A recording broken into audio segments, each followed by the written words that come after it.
हाँ जी, आपका नाम ज्योति है, ये आपकी डिटेल है और इसके हिसाब से कुंडली बनी है। कर्क लगन की, राशि मीन है और ये देखो जी कुंडली आपकी यहाँ पे ये मैंने बना रखी है। आपने सवाल एक तो लिखा है कि आपका एक तो विवाह नहीं हो रहा और भी आपने बोला कर्जा है, लो इनकम सोर्स है, मकान वान का सुख आपके पास नहीं है, बदनामी झूठी मिल रही है, खुद का मतलब काफ़ी आपको लाइफ में दिक्कतें आ रही हैं। एक तो शादी नहीं हो रही, घर अपना नहीं है, गाड़ी अपनी नहीं है, ये दिक्कतें क्यों आ रही हैं पूरा आपको मैं समझाऊंगा। और बाकी देखो जी एक बार अगर मोटा सा बता दूँ ये दिक्कतें क्यों हैं। एक तो आपकी देखो दशा अच्छी नहीं चल रही, शुक्र की दशा है, ये नीच का बैठा है, एक तो ये कारण हो गया। बाकी आपका विवाह में दिक्कत आने का शनि कारण है और बाकी साढ़े साथी भी है, वो बाकी पूरा विस्तार में आपको मैं समझाऊंगा। तो पूरा सबसे पहले देखो आप ही समझ लो कि ये जो एक बात ना मेरी नोट कर लो, अगर आप अपनी लाइफ में चेंज लाना चाहती हैं तो आपको पाठ पूजा करने पड़ेंगे, तब आपकी लाइफ में चेंज आएगा, ऐसे नहीं आएगा। कुंडली बना लो ज़रूर, लेकिन पाठ पूजा आपने ज़रूर करने हैं, तभी आपको फ़ायदा होगा। तो सबसे पहले देखो जी ये समझो कि जो कुंडली आपकी बनी है इसमें 12 घर हैं। 12 घर मैं लिख देता हूँ, वो आप समझ लो।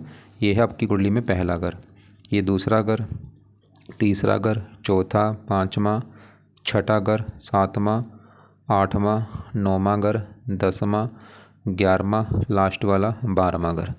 अब ये जो 12 घर हैं इन घरों से आपके जीवन के बारे में कुछ ना कुछ पता किया जाएगा। जैसे कि पहले घर से पता करेंगे आपका शरीर कैसा होगा, हेल्थ आपकी कैसी होगी, स्वभाव, रंग रूप, आपका पर्सनैलिटी, ये पहले घर को देखा जाएगा।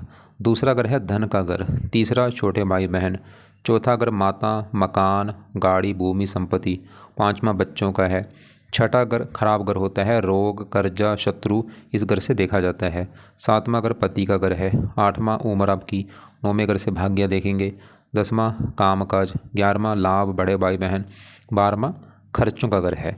तो आपने यहाँ पे मेरी दो बातें नोट करनी है। पहली बात, ये जो मैंने 12 घर लिखे हैं इनको याद कर लो, और दूसरी बात, इन 12 घरों से जो कुछ देखा जाएगा वो याद कर लो। अब आप ये देखो, आप इस कुंडली में क्या देखना है आपने, वो घर देखो। जैसे मान लो आपने देखना है अपने बच्चों के बारे में, तो बच्चों वाला घर देखना होगा जो कि है 5वां घर। 5वें घर से आपके बच्चे देखे जाएंगे और 5वें घर में एक नंबर लिखा है 8 नंबर। 8 वृश्चिक राशि है, इसका मालक होता है ये मंगल। तो आपके बच्चों के लिए हमें मंगल को देखना पड़ेगा कि मंगल अच्छा है या बुरा है। ऐसे ही मान लो आपके हमने आपके विवाह के बारे में जानना है, 7वां घर है पति का घर। पति कैसा होगा, 7वां घर देखा जाएगा। और 7वें घर में नंबर लिखा है 10। 10 मकर राशि है, मालक बना ये शनि। तो आपके पति के लिए शनि को देखा जाएगा कि शनि अच्छा है या बुरा है। तो आपको मेरी बात समझ आ रही होगी कि मैं क्या कह रहा हूँ, कि जो कुछ देखना है वो घर देखना है और घर का मालक देखना है। और अब देखो जी एक बात और नोट करो कि ये ग्रह अच्छे बुरे क्यों होते हैं। ये ग्रह अगर बैठे हैं अपने घर में फिर तो देते हैं अच्छे फल, दोस्त के घर में जाके बैठ जाएं तब भी अच्छा फल देते हैं, उच्च राशि में बैठ जाएं तब भी अच्छा फल देते हैं। लेकिन अगर ये ग्रह बैठे हैं नीच के, बहुत ज़्यादा बुरे फल देते हैं। आपकी कुंडली में एक ग्रह है नीच का शुक्र। शुक्र आपका मतलब बहुत ज़्यादा खराब है क्योंकि नीच का बैठा है। इसके अलावा ये ग्रह अगर बैठे हैं छठे, 8वें, 12वें घर में, इन ग्रहों में बैठे ग्रह भी अच्छे फल नहीं देते। अब छठे घर में देखो शनि बैठा है, 8वें घर में राहु है, 12वें घर में गुरु है, ये खराब घर है, छठा, 8वां, 12वां। तो ये शनि, राहु, गुरु भी आपको दिक्कतें देंगे। मतलब आपकी कुंडली में जो ग्रह अच्छे हैं, आपका सूर्य अच्छा है, अपने घर में बैठा है, मंगल अच्छा है, दोस्त के घर में है, बुध भी अच्छा है, दोस्त के घर में है, और बाकी चंद्रमा बहुत अच्छा है आपका। ये तो है ग्रह अच्छे। खराब ग्रह कौन से हैं, एक तो आपका शुक्र है बहुत ज़्यादा खराब क्योंकि नीच का है, शनि खराब है छठे घर में, लेकिन शनि थोड़ा सा अच्छे फल भी देगा लेकिन ज़्यादा बुरे फल। राहु ये तो भयंकर खराब है, बहुत ज़्यादा खराब है राहु आपका, क्योंकि 8वें घर में राहु बहुत ज़्यादा बुरे फल देता है। गुरु 12वें घर में, ये रले मिले फल देगा, ऐसा नहीं कि बिल्कुल बुरा है, कुछ अच्छे फल भी देगा लेकिन थोड़े से बुरे फल भी देगा। तो हमने अभी क्या देखा, ग्रह अच्छे भी हैं, ग्रह खराब भी हैं। अब सभी ग्रह का जो असर है आपके ऊपर हमेशा रहेगा, आज भी असर है, कल भी था, हमेशा रहेगा। लेकिन ये असर जो है ये बढ़ जाएगा इनकी दशा में। जैसे राहु अपना असर ज़्यादा, मतलब राहु आज भी बुरे फल दे रहा है आपको, आज इतने बुरे फल है, लेकिन दशा इसकी जब कभी चलेगी ना, इसका बुरा फल बढ़ जाएगा। तो सवाल कि आज आपके ऊपर असर ज़्यादा किस ग्रह का, वो है शुक्र ग्रह, क्योंकि शुक्र की चल रही बड़ी महादशा। 19 में चली है, पिछले देखो जी कई साल हो चुके हैं, 39 में ख़त्म होगी।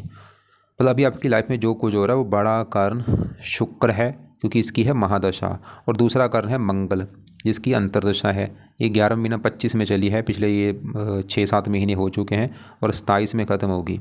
एक आपके ऊपर साढ़े का भी असर है, लेकिन बड़ा असर शुक्र का है 80% आपके जीवन के ऊपर।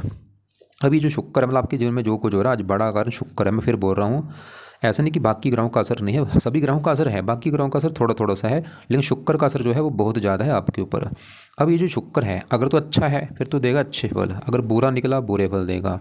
और बुरी बात क्या है कि ये आपका ख़राब है भाई, क्योंकि नीच का बैठा है, इसकी वजह से आपको बुरे फल देगा। मतलब आपका जो अभी समय चल रहा है ना, ये खराब समय चल रहा है। अब शुक्र को विस्तार में समझाता हूँ। शुक्र जहाँ बैठा है ये है तीसरा घर, तीसरे घर में 6 लिखा है कन्या राशि, जो कि शुक्र की नीच राशि है। शुक्र देखो बैठा तो अच्छे घर में था, तीसरा घर अच्छा घर है, लेकिन वहाँ पे नीच का बैठ चुका है, गड़बड़ ये है। अब सवाल कि शुक्र आपको बुरे फल क्या देगा। शुक्र के अपने 2 घर हैं, उन 2 घरों को लेके आपको आएंगी दिक्कतें। एक तो ये जो चौथा घर है ना, ये शुक्र का घर है। अब चौथा घर शुक्र का मैंने क्यों बोला है, क्योंकि चौथे घर में नंबर लिखा 7, 7 होती है तुला राशि, इसका मालक बनता है शुक्र। अब चौथा घर किसका, चौथा घर आपकी है माता का घर है। माता के बारे में जानना है। चौथा घर, मकान आपके पास कैसा होगा, गाड़ी कैसी होगी, भूमि संपत्ति, नौकर चाकर, ज़मीन जायदाद, प्लाट वगैरह, ये सभी चीज़ें चौथे घर से देखी जाएंगी। और इसके लिए चौथे घर का देखना है मालक। चौथे घर में क्या लिखा 7, मालक शुक्र देखना होगा। अब शुक्र बेचारा नीच का बैठा है, तो शुक्र इस चौथे घर को लेकर आपको दिक्कतें देगा। माता वाले घर का मतलब शुक्र नीच का है, शुक्र की वजह से आएंगी माता को लेकर दिक्कतें आपको। चौथा घर मकान के मालिक नीच का बैठा है, मकान के सुख में कमी कर देगा। मकान जहाँ तो होगा नहीं, जहाँ मकान ले भी लिया उसको लेकर दिक्कत आएगी।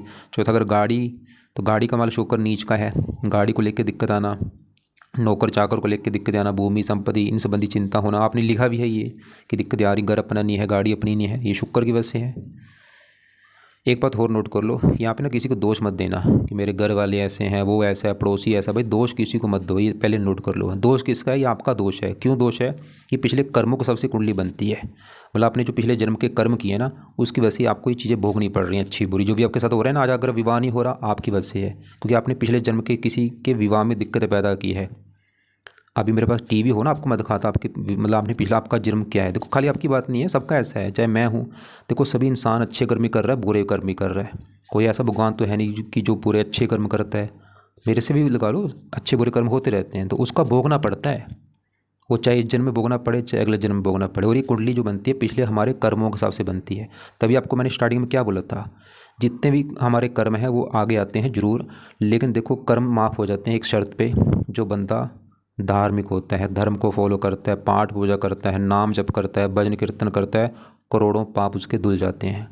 तो अगर आप ये शर्त लगाती हैं कि भाई मैं तो बनूंगी धार्मिक, पाठ पूजा करूंगी पूरा, करने भी देखो 1-2 घंटा रोजाना देना पड़ेगा आपको, मैं गारंटी ले रहा हूँ, लाइफ पूरी सही हो जाएगी आपकी, सब कुछ आपको मिलेगा, सभी सुख मिलेंगे। बस ये काम शुरू कर दो, धार्मिक बनो बस। हाँ, अब शुक्र की बात कर रहे थे। शुक्र आपका एक तो चौथे घर का मालक है, और शुक्र एक और घर का मालक है, वो है 11वां घर भी। 11वां घर शुक्र का क्यों है, क्योंकि 11वें घर में क्या लिखा, 2 वृष राशि है, मालक शुक्र। और 11वां घर होता है लाभ का घर, काम का से जो लाभ होगा। 11वां घर आमदनी का घर है, आपकी जो आमदनी कितनी होगी। बड़े भाई बहनों का घर है ये, इच्छा पूर्ति, मित्रों का सुख। अब 11वें घर में 2 लिखा, मालक शुक्र जो कि नीच का है। तो शुक्र आपको ना इनकम को लेकर दिक्कत पैदा करेगा, आपकी कमाई कम होगी, खर्चे ज़्यादा होंगे। लाभ का मालक नीच का बैठा, कामों में लाभ नहीं होगा, इच्छाएं पूरी ना होना, बड़े भाई बहनों को लेकर दिक्कत देना, छोटे भाई बहनों को लेकर दिक्कत देना। शुक्र विवाह का कारक है, विवाह संबंधी दिक्कत आना। यहाँ पे देखो एक ऐसा है नहीं एक बुरा फल दे रहा है, ये हज़ारों बुरे फल दे रहा है भाई। कितने बुरे फल बताओ। ये आपको कोई छोटा मोटा गुप्त रोग भी देगा, गुप्त अंग से रिलेटेड। अब आप पेन कॉपी में लिखो कि अगर आप शुक्र को सही करती हैं क्या फ़ायदे होंगे, नीचे आंसर में लिखो। इसको सही किया, घर का सुख मिलेगा, गाड़ी सुख मिलेगा, वाहन सुख मिलेगा, भूमि संपत्ति, नौकर चाकर का सुख मिलेगा, इनकम आपकी बढ़ेगी, लाभ बढ़ेंगी, इच्छाएँ पूरी होंगी, मित्रों का सुख मिलेगा, छोटे भाई बहनों के लिए अच्छा है, विवाह का सुख मिलेगा। हज़ारों फ़ायदे हैं, क्योंकि अभी तो दशा देखो चली, अभी तो 39 में ख़त्म होनी है, आपकी आधी उम्र निकल जाएगी इसी में। अब इसको कैसे सही करना है, देखो उपाय करने पड़ेंगे, इसके आगे झुकना पड़ेगा, नमन करना पड़ेगा, प्रार्थना करनी पड़ेगी कि हे भाई शुक्र सही हो जा। कैसे सही होगा, इसके पाठ पूजा करनी पड़ेंगी। तो इसके पाठ पूजा क्या है, पहला जो उपाय है आपने करना है शुक्र का मंत्र जाप। और ये मंत्र आप चाहे 1 माला कर लो, 2 कर लो, 3 कर लो, 4 कर लो, आपकी मर्जी है कब करना, चाहे सुबह शाम करो, या एक टाइम आपने निकालना है। मैं तो बोलूँगा सुबह शाम करो, ज़्यादा अच्छा होगा। मंत्र क्या है, ओम शुम शुक्राय नमः, ओम शुम शुक्राय नमः, ये मंत्र है। और भी उपाय हैं, इसका एक पाठ है, 2 पाठ है। एक तो है पाठ शुक्र कवच का पाठ, 2 मिनट का पाठ है, इसको रोजाना पढ़ना है। अगर पढ़ना आपको आता है, नहीं आता इसको ऑडियो लगा लो, 2-3 इसको ऑडियो लगा के सुनना है 2-3 बार। एक बार सुन लिया, दोबारा फिर सुन लो, फिर सुन लो। छोटा सा पाठ है, 2 मिनट का पाठ है। तीसरा एक पाठ है शुक्र स्तोत्र का पाठ। तो यहाँ पे देखो एक तो मंत्र होगा, ये तो माला से करना आपने, वो भी आपकी मर्जी, जितना आप कर सकती हैं माला करो, चलो ज़्यादा नहीं, एक माला तो करना ज़रूर। और ये जो पाठ, 2 पाठ हैं, इनको आपने या तो पढ़ा करो या इनको सुना करो, चाहे एक टाइम निकालो चाहे दोनों टाइम। और चौथा पे है शुक्र का आपने करना है दान, ताकि ये शांत हो, ये दान आप शुक्रवार को किया करो। 5वां पे है, इसकी देवी है माता लक्ष्मी जी, माता लक्ष्मी जी के मंदिर जाना, माता लक्ष्मी जी का कोई पाठ पढ़ लिया करो आप। वैसे और भी पाएँ, अगर आपको आता है व्रत रखना, शुक्रवार का व्रत रखा करो, व्रत कथा कर लो। व्रत किसका रखना है? शुक्र देवता का व्रत शुक्रवार को रखना है। व्रत में आपने दिन में कुछ नहीं खाना, रात को भोजन करना है, नमक नहीं खाना, खटाई नहीं खानी। दिन में वैसे आप फल फ्रूट खा सकती हैं, पानी पी लेना, कथा कर लेना, और इसकी आरती भी अगर आपको करनी आती है वो कर लो। तो ये शुक्र के उपाय, दोबारा बोल दूँ, मंत्र मैंने बोला है और पाठ बोले हैं, सुबह शाम या एक टाइम निकाल के पढ़ो या सुनो। दान इसका शुक्रवार को दान होता है क्या, आपको मैं वीडियो अलग से भेज दूंगा। और इसका ये जो माता लक्ष्मी जी इसकी देवी है, देखो यहाँ पे ऐसा नहीं बोलूँगा सभी उपाय करो, जो आपको लगता है आप कर सकती हैं कर लेना। और वैसे कोशिश कर रहा हूँ ज़्यादा से ज़्यादा उपाय करने की, क्योंकि इसका देखो बड़ा असर है, इसके उपाय ज़्यादा करेंगे फ़ायदा ज़्यादा है। ये तो होगी शुक्र की बात। अब जो मंगल है ना, ये तो आपका अच्छा है, ये अभी पिछले 6-7 महीने हुए, इसकी मैं अभी बाद में बात करता हूँ। एक देखो जी, साढ़े भी चल रही, इसको भी अच्छा नहीं माना गया। जब भी आती है लाइफ में दिक्कतें पैदा होती हैं, पिछले 3.5 साल हो चुके हैं चली को, और ये होती है 7.5 साल की, अभी भी देखो 4 साल की पड़ी है।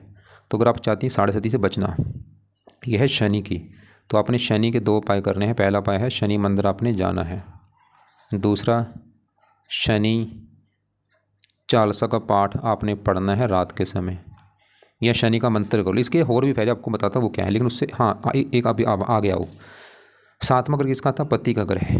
आपका सवाल भी था, इतनी उम्र आपकी हो चुकी, देखो 36-37 साल उम्र हो चुकी है, विवाह नहीं हो रहा, तो पति के लिए 7वां घर देखा जाएगा। और फार्मूला है घर का मालक देखना, 7वें घर में 10 लिखा है, माल शनि देखना पड़ेगा कि शनि अच्छे घर में है, बुरे घर में कहाँ बैठा। अब देखो कहाँ बैठा है शनि, यहाँ पे बैठा है खराब घर में। 6ठा घर खराब घर है, सबसे खराब घर। 6ठा घर किसका है? 6ठे घर से रोग देखा जाता है, कर्जा देखा जाता है, दुश्मन देखे जाते हैं, कोर्ट कचहरी, चोरी, ठगी। तो शनि खराब इसलिए कि तो 6ठे घर में खराब घर में, ऊपर से यहाँ पे जो 9 लिखा है गुरु घर में बैठा है, गुरु को अपना दुश्मन मानता है। अब शनि क्या बुरे फल देगा? क्योंकि पति वाले घर का मालिक, देखो पति का मालिक शनि, विवाह भंग योग बने यहाँ पे। पति उठ के चला गया 6ठा घर रोग, शनि तो आपके ना पति को रोगी भी बनाएगा, बीमार भी करेगा पति को, पति के साथ आपके लड़ाई झगड़े भी होंगे। मतलब शनि की वजह से ना आपको विवाह में दिक्कत आनी है। एक तो विवाह देरी से होगा आपका, क्योंकि शनि विलंब का कर विवाह देरी भी करेगा आपके। और विवाह अगर हो भी जाता है, चलो मान लो आपका विवाह हो भी गया, पति से बनेगी नहीं आपकी, लड़ाई झगड़े होना, पति का बीमार होना, पति को लेकर चिंता परेशानी होना आपको होगी। और ये शनि आपको और भी बुरे फल देगा। 6ठा घर रोग का है, ये आपको रोग देता रहेगा, बीमार करेगा आपको। 6ठा घर शत्रु बढ़ना, कर्जे का भी घर है, कर्जा भी आपको देगा शनि। अब यहाँ पे भी पेन कापी में लिख लो कि शनि के उपाय करने से क्या फ़ायदे होंगे, नीचे आंसर में लिखो। पहला फ़ायदा, 7.5 का बुरा फल नहीं मिलेगा। दूसरा फ़ायदा, शनि है पति वाले घर का मालक, पति का सुख मिलेगा। ऐसे ही लिखो आगे, फ़ायदा है कर्जा उतरेगा, दुश्मनों से आप बचेंगी, रोगों से बचेंगी। फ़ायदे लिख लो, तभी आपको, क्योंकि मन करेगा ना फिर तभी पाठ पूजा करने के लिए। अब शनि के क्या उपाय हैं? ये 2 उपाय हैं। मंदिर जाओ शनि के, जाके प्रार्थना करो हाथ जोड़ के कि हे शनि देवता जी, आपके मंदिर इसलिए आई हूँ क्योंकि आप हैं मेरे पति वाले घर के मालक, और मेरा अभी तक देखो विवाह नहीं हो रहा, पति का सुख नहीं मिल रहा, प्लीज़ कृपा करो मेरा विवाह हो जाए और मेरे सर के ऊपर जो कर्जा है वो उतर जाए। प्रार्थना करो जाके, और आपकी जो 7.5 प्लीज़ शनि देवता जी उसका बुरा फल मुझे ना मिले। तो मंदिर जाके देखो, मंदिर कब जाना है? शनिवार को जरूर जाना है। हाँ, अगर घर के आसपास शनि मंदिर है आप रोजाना भी जा सकती हैं। और बाकी शनि चालीसा का जो पाठ है ये रात का समय रख लो, पढ़ लो या इसको सुन लिया करो। बस ये 2 उपाय करने आपने, इससे 7.5 और शनि बिल्कुल मैं बोल रहा हूँ बल्ले बल्ले कराएगा आपकी। अब आपके देखो जी, हाँ एक ना सबसे नेगेटिव पॉइंट क्या है कि अभी आपकी ना ये जो राहु ये भी आपका ख़राब है, और इसकी आगे दशा भी आपकी आनी है। ये तो समय आपका बहुत ज़्यादा बुरा होगा। देखो ध्यान समझो, शुक्र की है बड़ी महादशा, 19 में चली है, 39 तक अभी चलेगी। और मंगल की चल रही है अंतरदशा, नवंबर 25 में चली है, और ये जनवरी अभी 27 में, अगले साल ख़त्म होगी जनवरी 27 में। इस जनवरी 27 के बाद एक दशा आपकी आएगी मंगल के बाद, मतलब दशा जो आनी है वो राहु की आनी है। ये आपको मैं दिखा देता हूँ, देखो ये आपने डिटेल भेजी, ज्योति आपका नाम है, ये कुंडली बनी जो बना रखी है, ये दशा वाला चार्ट है, और ये बड़ी दशा और ये है छोटी दशा मंगल का। अब यहाँ पे देखो मंगल के बाद दशा किसकी आनी? राहु की, 24 जनवरी 27 में आनी है, और ये 30 तक आपकी दशा है। बताइए आपका बुरा समय होगा। अगर आपको लग रहा है अभी बुरा बुरा समय, अभी तो कुछ नहीं है, अभी तो बुरा समय आपका शुरू होना है आगे, जब राहु की चलेगी दशा अगले साल। अब राहु देखो क्यों खराब है। राहु एक तो सबसे पहली बात है ये नेगेटिव दान वगैरह है, पापी ग्रह है, अच्छा ग्रह नहीं माना जाता राहु को। और बैठा भी 8वें घर में, 8वें घर में, क्योंकि सबसे ज़्यादा बुरे फल राहु 8वें घर में देता है। अब राहु का बुरा फल है क्या? वैसे तो देखो जो आपको सभी प्रकार के बुरे फल देगा, आपके काम काज में दिक्कतें आएंगी, हेल्थ में दिक्कतें, चिंता, परेशानियाँ, रुकावटें, हजारों दिक्कतें खड़ी कर देगा राहु अपनी दशा में। ये जो 2-3 साल की दशा होगी ना राहु वाली, मतलब आपका समझ लो बुरा समय होगा।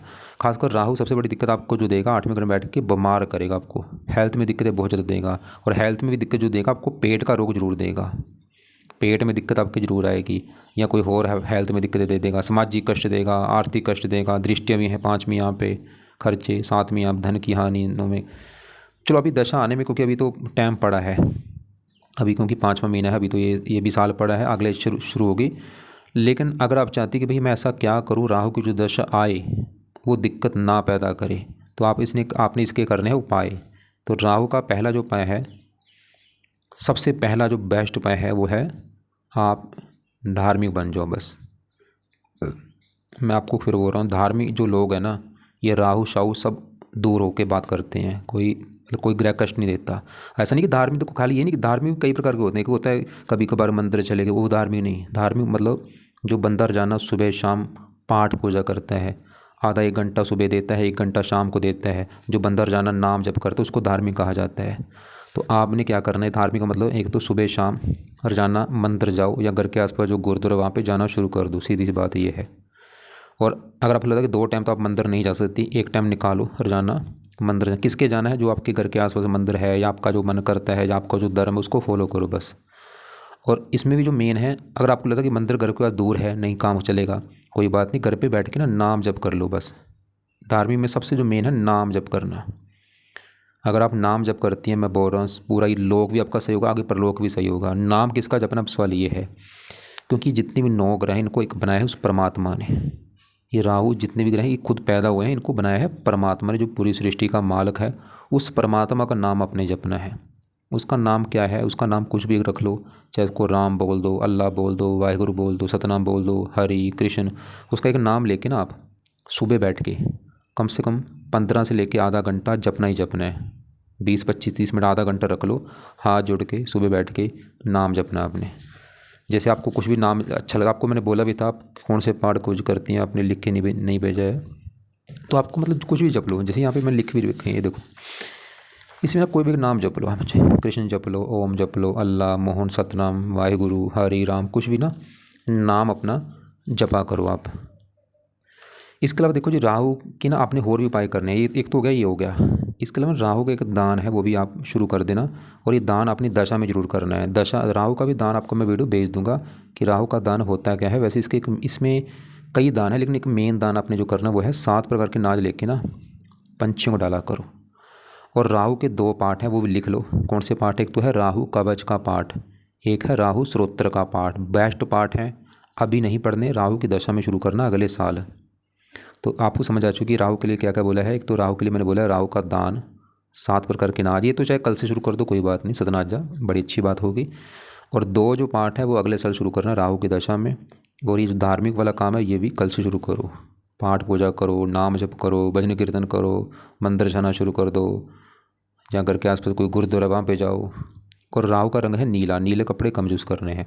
और सभी पाठ पूजा में एक बात नोट कर लो, अंडे नहीं खाने, मीट नहीं खाना, मछली नहीं खानी, बुरे कर्म से बचना, किसी की निंदा आलोचना मत करना। चाहे जितना मर्जी कोई बुरा है, किसी को बुरा मत कहो, सबका भला सोचो। और अच्छे कर्मों को बढ़ाना है। अच्छे कर्म जैसे कि रोजाना कुत्तों को रोटी डाल दी, कभी गाय को रोटी डाल दी, कभी पंछियों को अनाज डाल दिया, कभी ऐसे मतलब पंछियों को चींटियों को कुछ डाल दिया। ऐसे अच्छे कर्मों को बढ़ाओ, मंदिर जाओ जाना, ये चीज़ें बढ़ानी है। बुरे कर्म छोड़ो, अच्छे कर्म को करना शुरू कर दो। तो हमने आपके अभी जो ग्रह कवर किए हैं, एक तो शुक्र का देखा जिसकी दशा है, शनि जो पति वाली घर की दिक्कत देगा, और एक कर्जाई की वजह से अगर आपका कर्जाई शनि कारण है, राहु जिसकी दशा आनी है अभी। बाकी आपके काफ़ी ग्रह अच्छे भी, जैसे आपका, चलो यहाँ पे मैं चंद्रमा की बात करता हूँ। उससे पहले ये जो पहला ग्रह है, जैसे मैंने 12 ग्रह बोले कि 7वां ग्रह पति का है, 5वां बच्चों का, चौथा माता का। ऐसे ही जो पहला ग्रह है ना, ये आपका घर, मतलब आप कैसी होंगी, आपका शरीर, स्वभाव, रंग रूप, पहले घर को देखा जाएगा। पहले घर में क्या लिखा है? 4 कर्क राशि, मार्ग, चंद्रमा देखना होगा। चंद्रमा आपका बहुत अच्छा है, क्यों अच्छा? एक तो बैठा है 9वें घर में, घर अच्छा, और यहाँ पे जो 12 लिखा गुरु घर में बैठा है, गुरु को दोस्त मानता है। अब चंद्रमा अच्छे फल क्या देगा? हमेशा अच्छे फल देगा, लेकिन दशा में देगा ज़्यादा।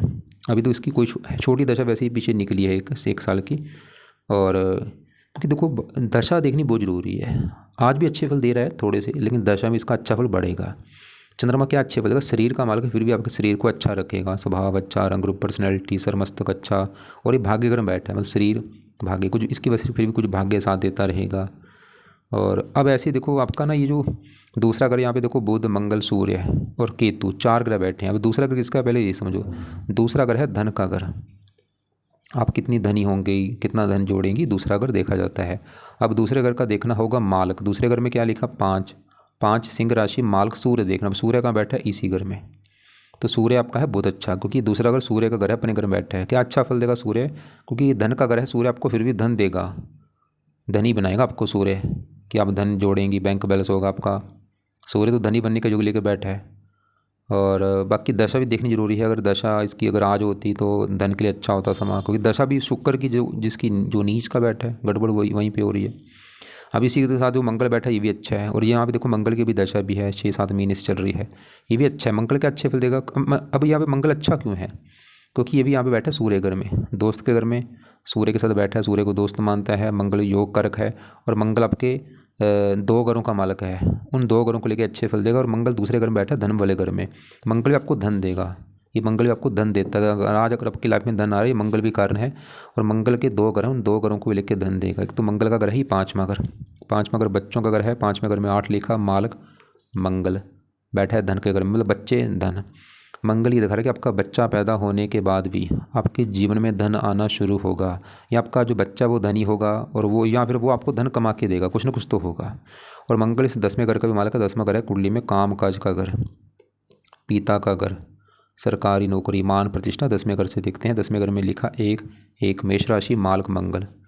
10वां घर काम काज, मतलब काम काज धन। मंगल आपको काम काज के द्वारा धन देता रहेगा, पिता से धन आना या सरकार से धन आना, ऐसे कामों से धन देता रहेगा आपको। चलिए मंगल, लेकिन यहाँ पे देखो मंगल अच्छा है, आज दशा भी है, लेकिन इसका असर आपके ऊपर कम है 20%, क्योंकि शुक्र का असर ज़्यादा है 80%। चलेगी ज़रा शुक्र की असर, फिर भी मंगल जो अपना असर दे रहा है वो आपको धन देगा, बच्चे के लिए अच्छा है, फिर भी काम काज के लिए अच्छा है। अब यहाँ पे जो बुध बैठा है ये भी अच्छा है, क्योंकि दूसरा घर अच्छा, और ये सूर्य घर में बैठा दोस्त के घर में, और ये तीसरे घर का मालिक होकर यहाँ पे बैठा है। ये भी दिखा रहा है कि आप मेहनत के बराबर धन कमाएंगे, आपको मेहनती साहसी बनाएगा। 3 ग्रह अच्छे हैं, ये तीनों ग्रह मतलब आपको फिर भी धन देते रहेंगे। और बाकी हाँ, क्योंकि देखो जो मैं बार बार रिपीट क्या कर रहा हूँ, दशा मतलब बहुत ज़रूरी होती है देखनी, क्योंकि जो हमारा जीवन है उसमें दशा का बड़ा रोल होता है। अब यहाँ पे ना पीछे आओ, ये 9वां घर था भाग्य घर। अगर आपका देखना है भाग्य कैसा होगा, 9वां घर देखा जाएगा। इसके लिए हमें 9वें घर में नंबर लिख रखा है 12 मीन राशि है, मालक गुरु। इस गुरु को देख के पता चलेगा आपका भाग्य कैसा होगा। और गुरु के अलावा 9वें घर में कौन बैठा है? चंद्रमा। चंद्रमा तो हमने पहले देखा, वो तो आपका फिर भी चलो उसकी वजह से भाग्य साथ देगा। लेकिन अब भाग्य घर का मतलब जो गुरु है ना, ये भी आपका खराब है, क्योंकि 12वें घर बैठा है खराब घर में। 12वां घर खर्च का घर है, खर्चा, हानि, दान, दंड, इसकी वजह से ना बना है भाग्य भंग योग, मतलब भाग्य आपका ज़रा साथ नहीं देगा। लेकिन भाग्य कहाँ पे साथ देगा? अगर आप जन्मभूमि से दूर जाती हैं, क्योंकि चंद्रमा भी दिखा रहा है कि आप मतलब क्योंकि शरीर बैठा 9वां घर, ये विदेश का घर होता है, मतलब आपके ना काफ़ी योग है जन्मभूमि से दूर जाने के। जो आपने जन्मभूमि लिख रखी है, जैसे आपने लिख रखा है पंचकुला लिख रखा है, कोशिश करो पंचकुला से दूर जाने की। दूर का मतलब क्या है? जहाँ तो कोई दूसरी कंट्री में चले जाओ, या अपने ही देश में दूर जाओ पंचकुला से, आपको फ़ायदा होगा आपको। अब तो मैं हाँ एक बार आपके पहले सवाल देख लेता हूँ। एक तो आपने बोला है कर्जा है, देखो छठा घर है कर्ज का घर, ये छठे घर से कर्जा देखा जाए। कर्जा क्यों है? उसके 2-3 कारण है। एक तो छठे घर में शनि बैठा है, ये कारण है, और जो शुक्र की दशा ये भी कारण है कर्जा होने का।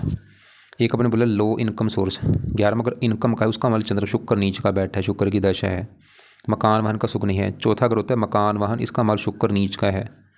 शादी का सुख नहीं है, शादी का सुख ना होने के 2 कारण, एक तो शुक्र नीच का, क्योंकि शुक्र से देखा जाता है विवाह का सुख, और 7वां घर जो पति का घर है उस घर का मालिक शनि, विलंब युग बना है। ये 2 कारण बने विवाह में देरी होने। एक और भी कारण है गुरु, ये पति का कारक होता है। 3 कारण बने आपकी कुंडली में विवाह में दिक्कत आ रही जो आपको। और आपने बोला है शादी संतान का सुख नहीं है, अकेले डिप्रेशन खुद मकाना। और मैं फिर बोल रहा हूँ, ये कुंडली जो बनी है क्यों बनी? पिछले कर्मों के सबसे बनी है। और अभी देखो शुक्र में मंगल की दशा, ये तो चलो अच्छा है। मंगल के बाद जो राहु की दशा आनी है ना, भयंकर बुरे फल देगा, भयंकर बहुत ज़्यादा। तो अभी से चलो आपने अच्छा किया कुंडली बनवा ली है। तो मैं दोबारा बोल दूं, अगर तो देखो आप चाहती कि भाई लाइफ में सच में चेंज आ जाए, तो ये पाठ को जो मैं जो बताए हैं फॉलो कर लो। नहीं करती दिक्कतें बढ़ जाएंगी और कई गुना आगे जब चलेगी राहु की दशा। तो क्या क्या उपाय बोले, मैंने कोशिश की उपाय कम से कम बताने की, ज़्यादा उपाय वैसे तो यहाँ पे हज़ारों उपाय हैं, लेकिन कम से कम मैंने आपको उपाय बताए हैं। तो किसके उपाय करने, एक तो शुक्र के उपाय करने हैं बहुत ज़रूरी, जो कि यहाँ पे मैंने लिख रखे हैं। सभी आप उपाय नहीं कर सकती, आधे उपाय कोशिश करो करने की। दूसरे उपाय आपने करने हैं शनि के, क्योंकि शनि की साढ़े है और शनि आपके विवाह में देरी कर रहा है, कर्जा सारी शनि की वजह से है। तो शनि के उपाय करने से विवाह होगा, कर्जा उतरेगा, बीमारियों से बचेंगी, कई फायदे होंगे। तो शनि के भी 2 सिंपल से उपाय हैं। मंदिर जाना कोई बड़ी बात नहीं होती, मंदिर जाओ, इसमें क्या टाइम लगता है बताओ। शनि चालीसा पाठ पढ़ना है रात को, या शनि चालीसा की बजाय आप शनि का मंत्र कर लो रात को बैठ के ना माला से, ओम शम शनिश्चराय नमः, ओम शम शनिश्चराय नमः, एक माला कर लो। मंत्र वैसे ज़्यादा बेस्ट है इससे पाठ से। बाकी राहु के जो पाठ है वो राहु के आगे दशा में शुरू करना अभी नहीं, लेकिन राहु का दान तो कल से चाहे शुरू कर दो। और राहु के लिए जो बोला है धार्मिक बनना है वो जरूर करना अपने काम। बाकी सूर्य के उपाय रहने दो, मंगल के रहने दो, बुध के रहने दो, गुरु के फिलहाल भी रहने दो, और चंद्रमा के रहने दो। बस ये काम आप करो। और हाँ, ये काम जरूर करो, धार्मिक जो मैंने बोले ना, नाम जप वगैरह ये जरूर करो। जितना हो सकता है मंदिर जाओ, वहाँ पे जाके पोछा लगा दिया, बर्तन साफ कर दिए, लंगर की सेवा कर दी, ये काम भी आपने करना है। नाम जप करो, भजन कीर्तन करो, ऐसे लोगों का संग करो जो पाठ पूजा करते हैं रोजाना, जो भजन कीर्तन करते हैं, जो जिनकी अच्छी संगत है ना, मतलब अच्छी, देखो आपके घर के आस अच्छे लोग कौन से हैं जो मतलब धार्मिक हैं, पाठ पूजा करने वाले लोगों के साथ रहो, क्योंकि वो आपको भी बनाएंगे कि आप पाठ पूजा करो उनका, क्योंकि वो ऐसे होंगे तो वो आपको भी लेके जाएंगे मंदिर वगैरह। ऐसे लोगों का संग करना शुरू कर दो। और आपने आज देखा होगा आजकल एक प्रेमानंद जी, उनको सुना करो, उनकी कथा सुनो, उधर जाना ना, आधा 1 घंटा निकालो, उनको सुनना है आपने, प्रेमानंद जी को।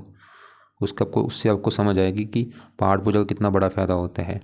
और बाकी जो मैंने बोला, जीवों की हेल्प करो रोजाना, कुत्तों को रोटी डाल दी, पंछियों को नाच डाल दिया, गाय को रोटी डाल दी, ऐसी चीज़ें बढ़ाओ अपनी लाइफ में। क्योंकि जो कुंडली बनती है, देखो आपको समझ आ रहा होगा, ये पिछले कर्मों के हिसाब से बनती है, खाली एक नहीं पिछला एक जन्म, पिछले आपके जो 10 जन्म है, 20 जन्म, उसके हिसाब से कुंडली बनती है। लेकिन सभी करोड़ों पाप धुल जाते हैं नाम जप से। जो बंदा परमात्मा का नाम जपता है उसके सभी करोड़ों पाप माफ़ हो जाते हैं। तो उम्मीद करता हूँ आपको जो मैंने समझाया समझ आ चुका होगा। और फिर भी आपको लग रहा है कि अभी भी कोई बात समझ नहीं आ रही, कुछ पूछना है, या तो सवाल लिख के भेज देना या मुझे कॉल करके पूछ लेना। आपने मुझे बोला था मान के पहने हैं, ठीक है आप पहने रखो, ठीक है, उसको तो फ़ायदे हैं आपको, लेकिन गुस्सा आपका बढ़ेगा इसके मूंगा पहनने से ना, गुस्सा आपका बढ़ जाएगा। अगर गुस्सा बढ़ा है फिर तो ये चाहे उतार के रख देना। अगर आपको लगता है नहीं भाई गुस्सा ठीक है, कोई ज़्यादा दिक्कत नहीं है, फिर तो पहने रखो। कई बार ब्लड प्रेशर भी बढ़ जाता है। ये भी आपने ये बतानी कितने रत्ती के पहने, क्योंकि देखो अगर ये सही रत्ती में धारण नहीं किए, सही उंगली में धारण नहीं किए, सही पक्ष में धारण नहीं किए, उल्टा नुकसान भी होता है। तो एक बार लिख के भेज देना कितने रत्ती के हैं। आपने बोला बस नॉर्मल हाथ जोड़ के, बस ऐसे तो काम चलेगा नहीं।